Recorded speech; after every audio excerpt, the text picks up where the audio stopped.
What explanation is there for the amazing longevity of the biblical patriarchs of Genesis, that is, before the flood of Noah? Is there a hidden meaning behind the age of the ancient patriarchs mentioned in the 5th chapter of Genesis?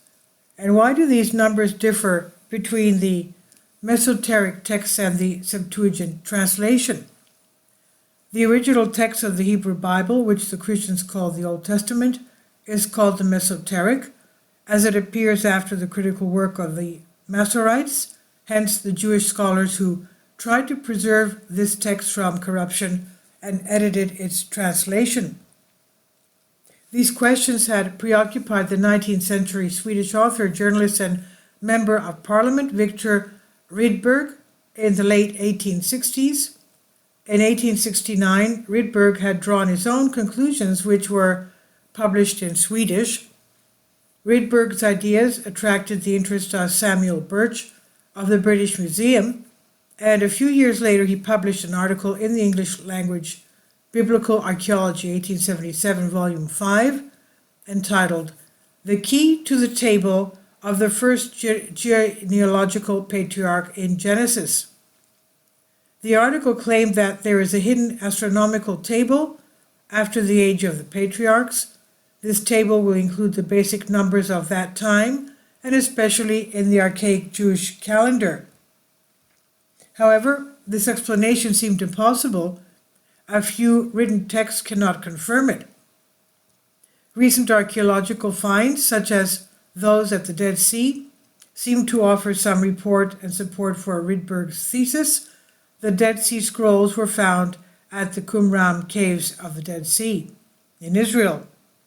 The Sumerian writing in cuneiform on ceramic brick and has a list of all the kings from the creation of the Sumerian monarchy up to 1800 BC and approximate date of creation of the list. They are exhibited in the Oxford Museum. The age of Enoch, 365 years, has been interpreted as a sign that refers to an astronomical time. On the other hand, the discovery of the Sumerian king list provides a possible explanation for why the Masoretic texts speak of 10 patriarchs instead of 8. In addition, when comparing the Masoretic text with the Septuagint translation, Rydberg noticed several important differences. Despite the fact that the ages of the patriarchs are the same, with the exception of Lamech, their ages at the birth of their firstborn differ significantly. It also says that the Masoretic text was based on Babylonian documents.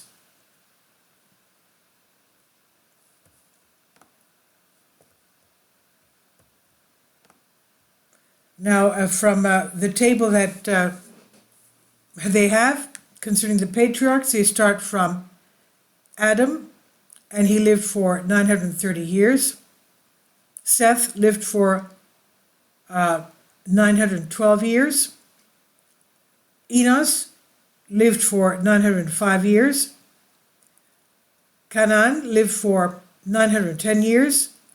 Mahalalel lived for 895 years. Jared lived for 962 years. Enoch lived for 635 years.